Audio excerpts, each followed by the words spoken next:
I was Googling how to get 1 million subs on YouTube, and it said to introduce variety into the videos.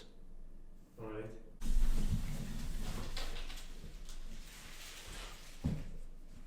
1 million subs, here we come, baby. Woo! What's up, YouTube? I'm Avery Schrader, the CEO of Modash.io, and I'm here to tell you 8 tips to get a yes when you're doing influencer recruitment. So if you're partnering with lots of creators or just getting started partnering with creators, these tips might help you close more deals, recruit faster, grow your business faster, and get chugging along with influencer partnerships. Let's dive right into tip number 1. First one is optimize your subject line. What does that mean? Make a subject line that's worth opening, it's compelling, it's short, it stands out in the inbox, and it doesn't say anything that sounds like a super salesy dude. So if you say, Avery, I have a tip for you, I delete your email immediately. Make it sound human, make it catchy, and measure it over time to see if people are opening your emails. If you get that part right, you're halfway there. First thing, optimize open rates. 2, sound like a person. I mentioned this about subject lines, but you really need to sound like a human being and not like a robot sent by the corporate gods to convince this person to work for the machine. You want to be you want your personality to shine through this, because that person is not only deciding to work for your company, they're deciding to work with you. Third one, in your first email, make the ask really, really small. This is something we learned from Nicola from Influencers Club, who sends millions of emails. You can check out the podcast where we talk to him all about how he optimizes emails, and a big tip from him was make your first ask very small. A question that's a yes or no.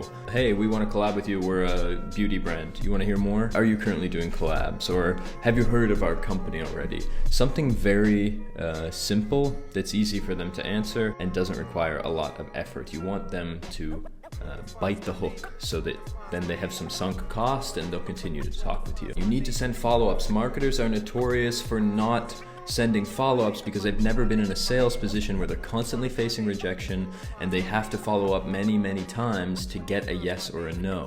You want to be sending 3 or 4 or 5 email follow-ups over a span of a week, maybe 2 weeks, then leave folks alone for a while and then come back and refresh that list. There's another tip for you, is after 3, 4, 5 months, come back to that creator and ping them again 1, 2, 3 times. You are battling against waves of emails from brands and friends and family and spammers and Nigerian princes who want to send you bitcoins. You need to stand out and you need to be there consistently so you catch that person in a moment where they're not overwhelmed with all the noise. Now, I said be human, and I'll also say personalize, but do not pad your email with a bunch of nonsense that you would never say to a person the first time you met them. Don't go hardcore, over personalized. Hi Sarah, I saw you yesterday at 1:37 post a video about this topic where you discussed the importance of... So we covered a bunch the actual content email structure of outreach, but what about the negotiation piece? What happens once that conversation starts?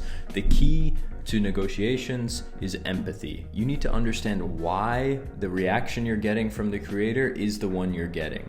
Why won't they give you content rights? Why are you getting ghosted by creator after creator? You need to introspect and figure out what it is about the way you're communicating or your offer or their position. What's up in their life that makes them worry about an affiliate model? Is it something they've just never done before and it's a little scary and new? Is it something their manager is advising them against because they think they can make more money with just pay per post content? If you ask those questions and genuinely try to empathize with your creators and understand why they think the way they think, it'll make it a lot easier for you to meet them halfway and build offers that they'll actually accept. The other kind of set of mistakes we see marketers make in negotiation is kind of giving up at the first no. Maybe you say your budget's $100 and they say they only post for $200, and then you just part ways and end the conversation there. There's a bunch of things you can do in this circumstance to make that influencer fit into your budget. Here's a few ideas. 1, explain how you came to the amount $100. Hey, we took a look at your data. We believe you have this much reach in these countries, and typically on this other channel we pay this much, so that's how we got to this amount. You can explain yourself a little bit, which can often mean that creators will say, okay, that's actually totally reasonable. This person isn't just throwing a number at me. Or they can correct your information and say, actually, more of my audience is here than you might think, and I also have this blog where everybody comes from this region. So make it clear why the offer you're making is the offer you're making. Another thing you can do is just think about how you can sweeten the deal. Can you apply some budget to boosting the content, which will benefit the creator as well? Can you put them in your own distribution streams and shout them out on your channels and so on? Is there some unique experience attached to this? We talked a lot about that with Tourlane, who provides these amazing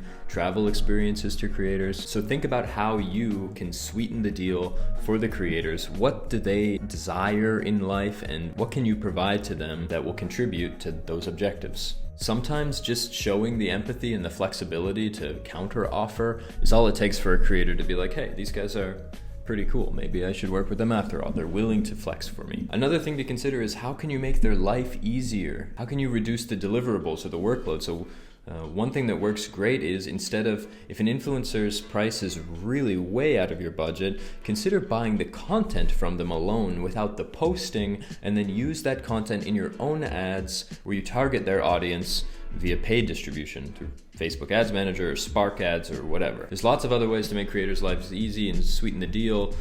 Show them content from other creators, reduce the creative workload they have to do. You can provide photography services and bring your creator to a place where it's easy for them to make lots of content about your brand. You can add gifting into the budget. Can you provide some free product to the creator to sweeten the deal? Can you make their life easier by just being a good, easy person to work with clear deliverables, clear media kits, a phone call that's personalized and seems caring from somebody that they actually want to work with? There's lots of cool stuff you can do to get creators to yes after a no. You just have to try a little bit, get creative, and empathize with your content creators. I'm Avery Schrader. Thank you so much for watching.